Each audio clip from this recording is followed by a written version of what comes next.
Well, good morning, everyone. It's lovely to be here. My name's Stephen, and it is, as Peter said, it is a privilege to preach this passage in Acts. And in a sense, it is with a sense of sadness because we are drawing to the conclusion of this book, which we've been working through for so long now. Shall we just bow for a moment's prayer? Lord, what we know not, teach us.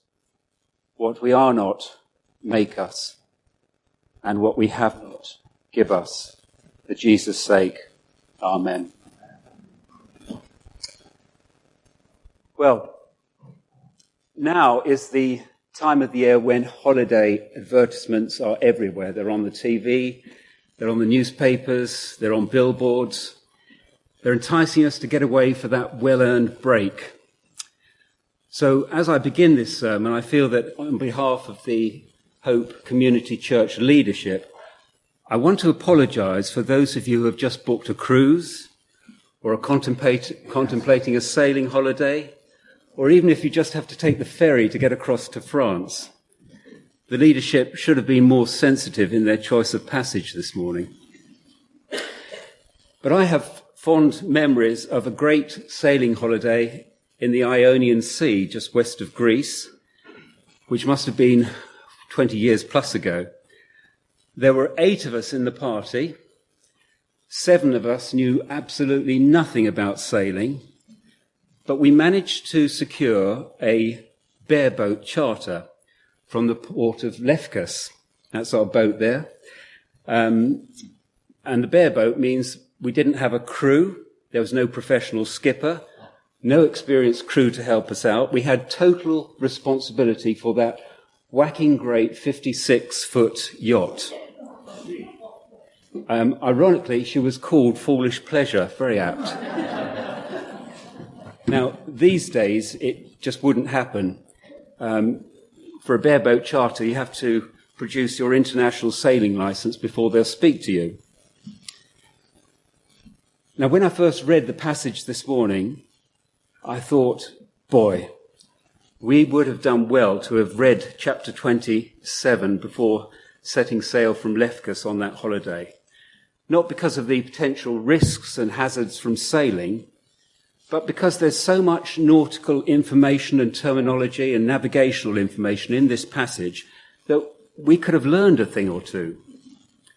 And I'd like us to learn a thing or two this morning from this passage by looking at some of the detail in the story, because I think by understanding this story in this way, the big point that the Lord wants us to take with us today will strike us more squarely. So, we're going to track a route through this story and then see what we can draw from it. Only 6 headings this morning. First, all aboard. Now, at the outset of this voyage to Rome, we're told that Paul was not alone.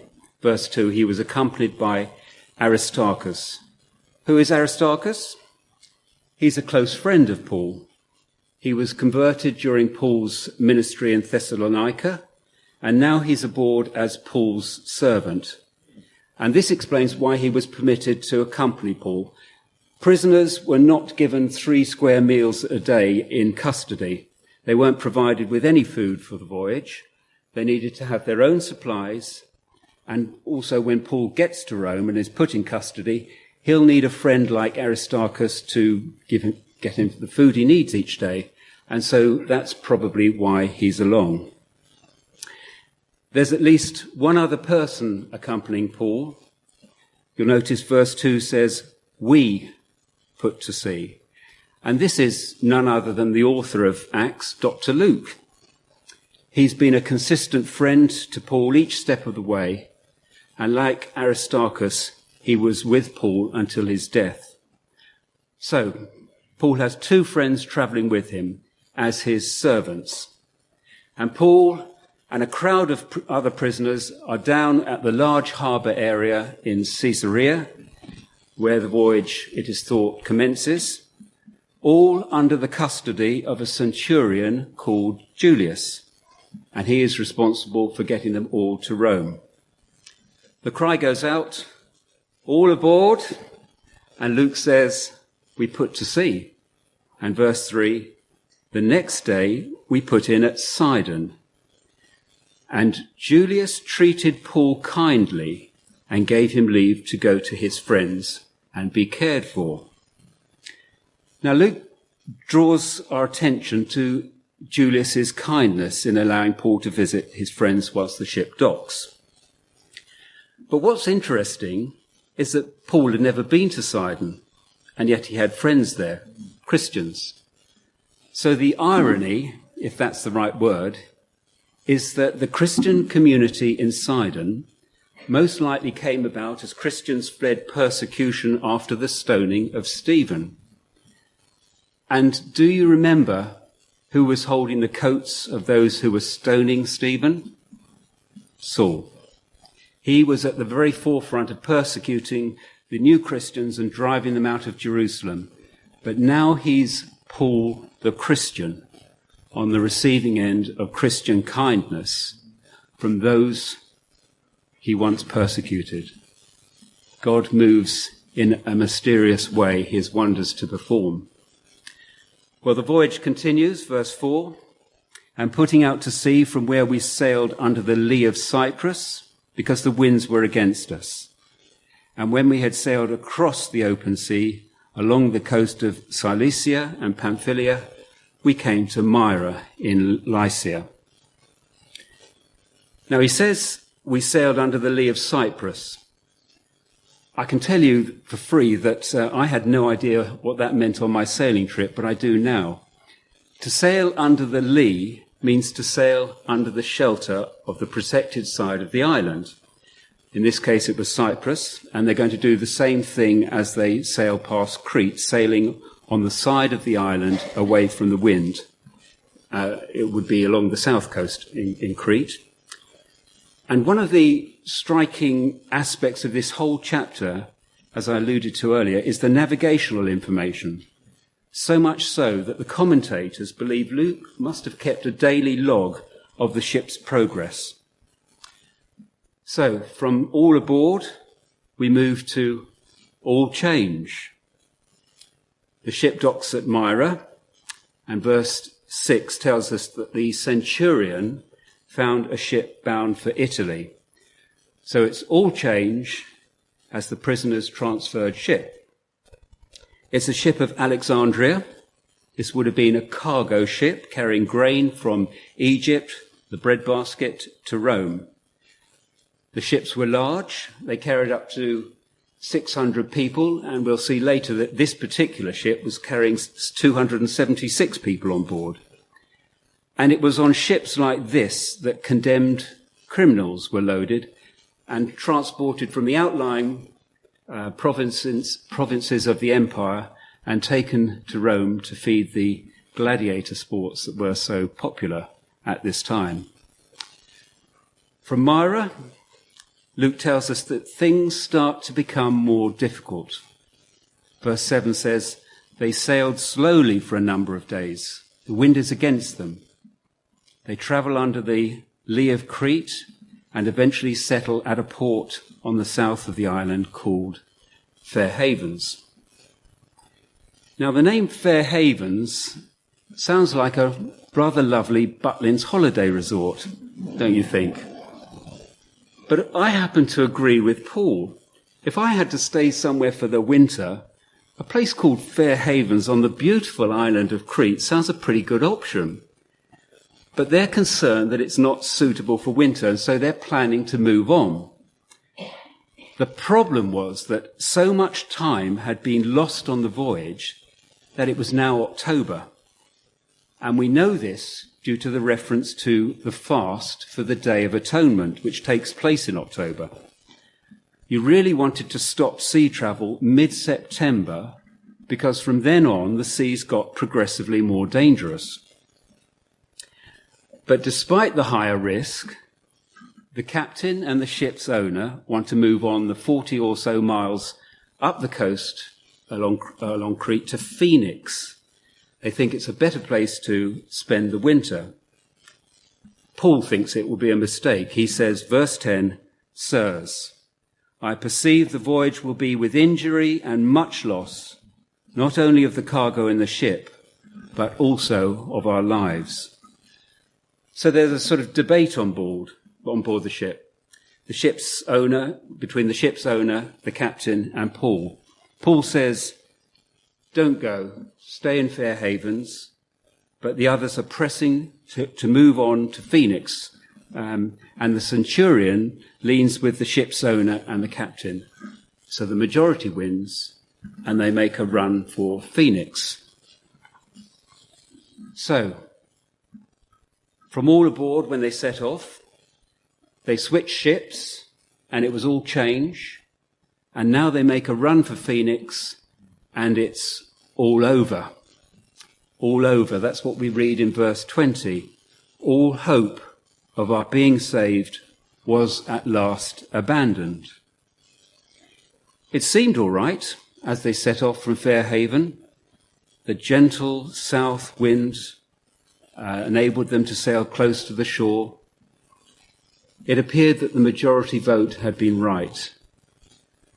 But all of a sudden, a great wind, known as the northeaster, rips through them, and they're driven along by what essentially was a hurricane. Now, on my sailing holiday, I remember how the wind changed quite dramatically as the day advanced. In the mornings, the sea was calm and the sailing was slow. In the afternoons, the temperature difference between the hot air over the land and the cooler air over the sea caused the wind to blow up. And when these katabatic winds blew up, it was like being on a speedboat. And Paul's ship was now being swept along, verse 15. "And when the ship was caught and could not face the wind, we gave way to it and were driven along." You see, these ships couldn't tack, which means they couldn't head into the wind. So the only thing they could do when they were struck by something like this was to be driven wherever the storm took them. And Luke tells us in verse 17 that their great fear was being pushed south out to sea towards the Syrtis, a 400-mile stretch of sea along the north coast of Africa. It was liable to storms, strong currents, poor visibility, and on top of it all, there were shallow sandbanks on which to run aground. And if you ran aground, ships would be pulverized by the waves. The Syrtis was a world of pain. You just don't want to go there. And Luke says in verse 16, as they're caught up in this hurricane, they sailed under the lee of the island of Cauda. And because they were doing that, they got a little respite from the storm, and it lets them put into action some of the emergency procedures. They haul the lifeboat on board. They put straps underneath the hull of the ship to hold the timbers together. Can you imagine that? To try and stop it from breaking apart. They drop a dragging anchor, not one that hits the sea bed, but one that creates drag. It's like a kind of brake. We're blowing off course, so let's get the gear and try and slow this thing down. They begin to jettison the cargo to make it lighter. And finally, they threw the ship's tackle overboard with their own hands. So they've got, imagine it, no bearings, they've got no compasses, no sextants. The only means of navigation was by the sun by day and the stars by night, and they had neither. And they were completely overwhelmed. And verse 20 tells us, all hope of our being saved was at last abandoned. Despair had set in. That is the human reaction in a situation like this when you have done everything you can. All aboard, all change. And in the midst of thinking it was all over, someone stands up amongst them and says, wait a minute, it's going to be all right. All right. Who stood up? Paul. Now, at first, it sounds like he was saying, I told you so, verse 21. Since they had been without food for a long time, Paul stood up among them and said, Men, you should have listened to me and not have set sail from Crete and incurred this injury and loss. But he's not actually rubbing their faces in it. He's trying to demonstrate his credibility. He's saying, look, I was right about not leaving Crete. I said that was a bad idea. It turned out to be a very bad idea. And so why don't you listen to me? Now they should see that he knew what he was talking about. And so he goes on, verse 22. Yet now I urge you to take heart, for there will be no loss of life among you, but only of the ship. For this very night there stood before me an angel of the God to whom I belong and whom I worship. And he said, Do not be afraid, Paul. You must stand before Caesar.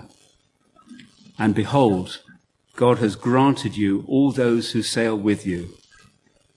So take heart, men, for I have faith in God that it will be exactly as I have been told. But we must run aground on some island. The crew hadn't been eating. It's possible that they'd been fasting for some religious purpose, but most likely they're seasick, or just so anxious, or they've been so busy that they haven't stopped to eat a good meal. And they're probably sick to their stomachs anyway. And to this weary, terrified, anxious, hungry crew, Paul stands up and says, Take heart. You're going to be safe. We're going to lose the ship, but you're going to be safe. But we need to find land. Now back to my sailing days. You know, the only reason why things came together on that yacht, and we eventually worked as a reasonably proficient crew, was on account of the 8th person on board. That's Mike, our captain. Someone who knew a thing or two about sailing. Someone who rose to the occasion and licked into shape the unwitting bunch under his control. And I think this is the moment in the story when Paul effectively assumed command of the ship. He had been afraid. We get that from the angel. Do not be afraid, Paul. But now he was calm and confident as he spoke to the seasick and panic-stricken passengers and crew. They would all be saved. He stood there in his chains, and he pointed away from himself to the source of his confidence. Verse 25, So take heart, men, for I have faith in God, that it will be exactly as I have been told. Now, to those on board, it didn't seem likely that all would end well. Between verses 27 and 43, the ship continued to be driven about by the mercy of the storm. We see the sailors attempting a mutinous escape. The soldiers planned to murder all the prisoners. The ship began to break apart on the surf. And at last, verse 44, and so it was that all were brought safely to land. But you'll have to wait until next week to hear all about that. I'm sorry, Marcus, if I've put a spoiler in there. So from all right, we move to all well and good. Now, the question we need to ask ourselves is, why is this story here? After all the trial scenes we've just been through with Paul, with all sorts of people with strange names, did Dr. Luke include this story to spice up Acts and add in some adventure before it finally comes to an end in Rome? There's so much action in this passage that it could be made into a big screen blockbuster movie. But the question, or questions, remain. What does it contribute in theological terms to the purpose of Acts? How does it apply to our lives in 21st century Britain? Well, I can see some themes we can take from this passage. For example, what about mission? And how just because you're on mission, it doesn't mean things will be plain sailing, if you'll excuse the pun. It doesn't mean we won't encounter problems. Take this new church. We're trying to get organised. We're trying to get organised to run things more smoothly. Our home groups have started up. We've got our eye on engaging with the community now in Biddenden and the surrounding area. And we think with all these good intents that things will go well for us. Well, just look at Paul. All he's been doing since he met Jesus is trying to serve God, to preach the gospel. But his life's been on the line a number of times. He's been beaten up. He's been in prison for 2 years. And now he's in chains on his way to Rome. And he's about to get shipwrecked. So when you're on mission, it doesn't mean that things are going to be problem-free. What about history? A Scotsman by the name of James Smith, a soldier and an experienced yachtsman, he conducted a thorough investigation of Paul's voyage. And in his book, which was published in 1848, his conclusion was that Acts 27 was the work of an eyewitness. He wrote, "No man, not a sailor, could have written a narrative of a sea voyage so consistent in all its parts unless from actual observation." The point is, today, we can be absolutely confident that these Bible stories are historically true and accurate. There'll be things we want to query. That's okay. For example, I want to ask Dr. Luke one day, how did you keep your travelogue from being ruined by the sea when you had to swim for your life? So the point is, we can trust the biblical accounts. What about the providence of God? From a human perspective, the friends Paul met in Sidon were only there because Saul had been such a horrible persecutor. He chased the church out of Jerusalem from pillar to post, from town to town, and the church split and dispersed all over the place. Now, imagine ourselves as first century Christians. Our families are being scattered, our fellowships are being broken down, and we'd be bemoaning the situation. How can this happen? Isn't this a dreadful and an awful thing? Which from our perspective, it would be. What a great example of the providence of God, that even through the evil of man, God fulfills his good purposes. And we see Paul on the receiving end of Christian kindness. J.C. Ryle writes, "Nothing whatever, whether great or small, can happen to a believer without God's ordering and permission. There is no such thing as chance, luck, or accident in the Christian's journey through this world. All is arranged and appointed by God, and all things are working together for the believer's good." What about the actions of the centurion, Julius? Doesn't that make us wonder about God's common grace?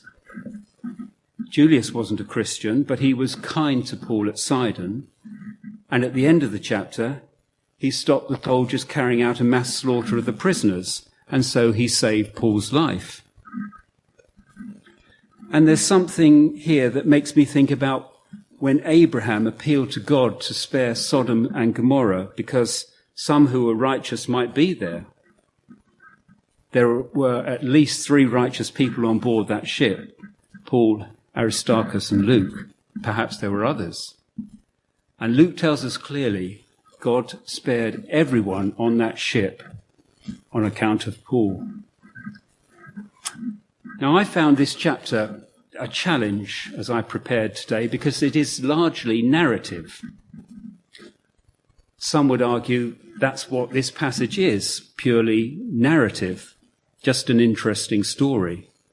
While others will read all sorts of things into the text that aren't there and that Luke never intended. I think the term is allegorizing the text. Now, I listen to sermons online, and even though he's a Scotsman, I like the preaching of Alistair Begg, the pastor of Cleveland's Parkside Church. And he has a foundational rule for studying our Bibles. I quote, "The main things are the plain things, and the plain things are the main things." Good to remember in our Bible studies. And it helps us now because it starts to show us that the things I've mentioned so far about this passage are not the main thing.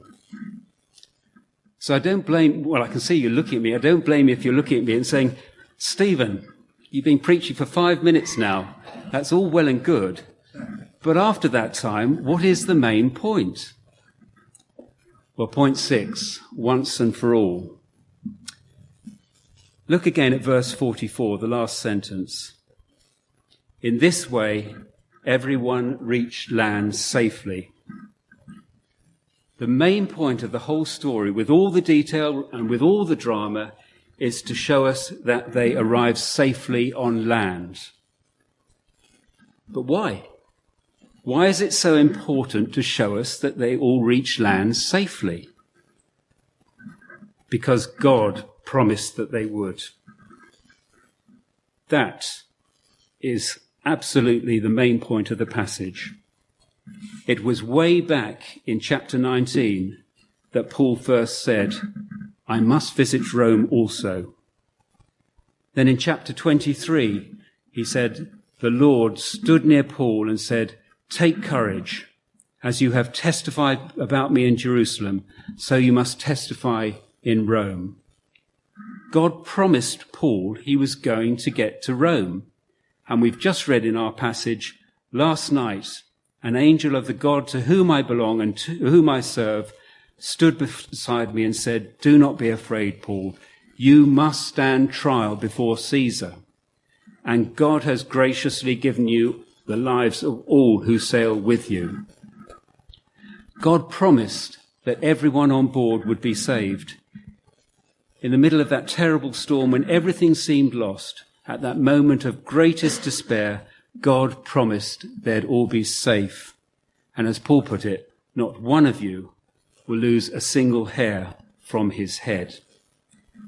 And that's why Luke ends by saying, "In this way, everyone reached land safely."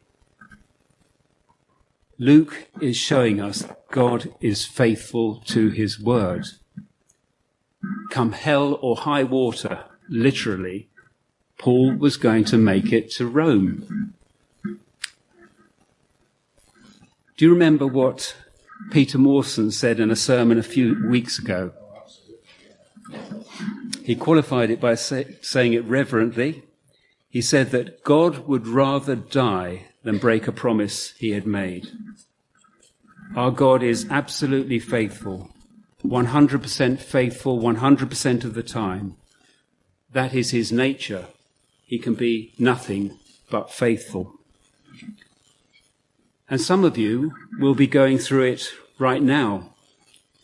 You feel like you're lost at sea. The storm is driving your life where you don't want to go.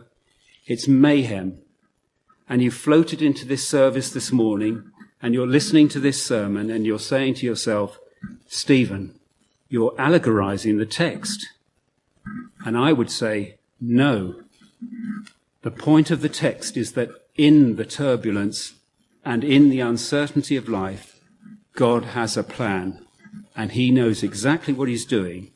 And that's how Paul can say, "So keep up your courage, men, for I have faith in God that it will happen just as he told me." God gives us this chaotic story to show us no matter how difficult our lives may be, it will happen just as he told me, because All the days ordained for me were written in the book before one of them came into being. And that truth from Psalm 139 can either make you into a fatalist or it can make you into the happiest person imaginable, because it will happen just as he told me. Nevertheless, we must run aground on some island. At some point in our lives, we shall suffer great difficulties, overwhelming troubles, and the promises of God do not alleviate those experiences. We can all trust the promises of God when the sun's shining and the band's playing and we're all together. But the challenge to trust the promises of God is when the band has stopped playing and the sun's gone down and it looks like we're on a voyage to Rome. Remember the disciples on the Sea of Galilee.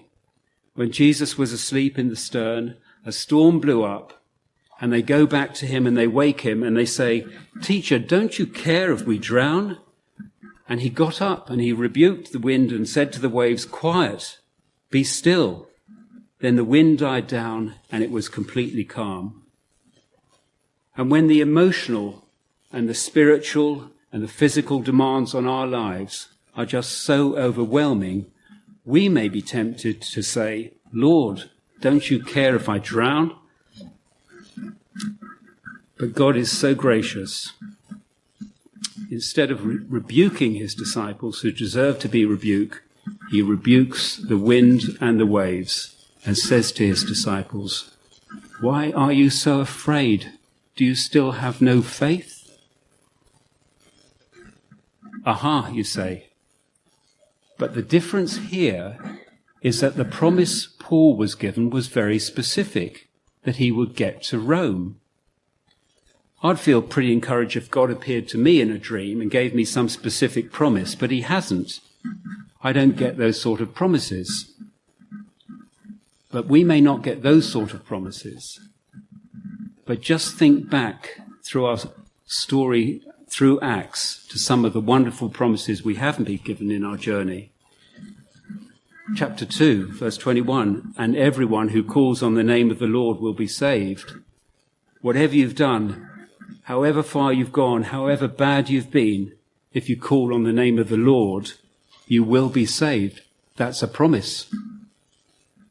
Chapter 2, verse 36, "Therefore let all Israel be assured of this. God has made this Jesus, whom you crucified, both Lord and Messiah." Jesus was crucified. God raised him to the highest place and has given him the seat of honor and the name above all names. He is King Jesus. That's a promise. Chapter 17, verse 31, "For he has set a day when he will judge the world with justice by the man he has appointed. He has given proof to this to everyone by raising him from the dead." Jesus is coming back and he will judge the living and the dead. That's a promise. Chapter 24, verse 15, "And I have the same hope in God as these men themselves have, that there will be a resurrection of both the righteous and the wicked. There will be a resurrection of both the just and the unjust. Whether you're a Christian or a non-Christian, everyone will be raised and there'll be a judgment." That's a promise.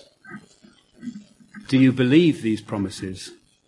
Do you take God at his word? We may feel loose from our moorings, drifting along, or even shipwrecked, but God has not deserted us. He has revealed himself to us in his word, the Bible.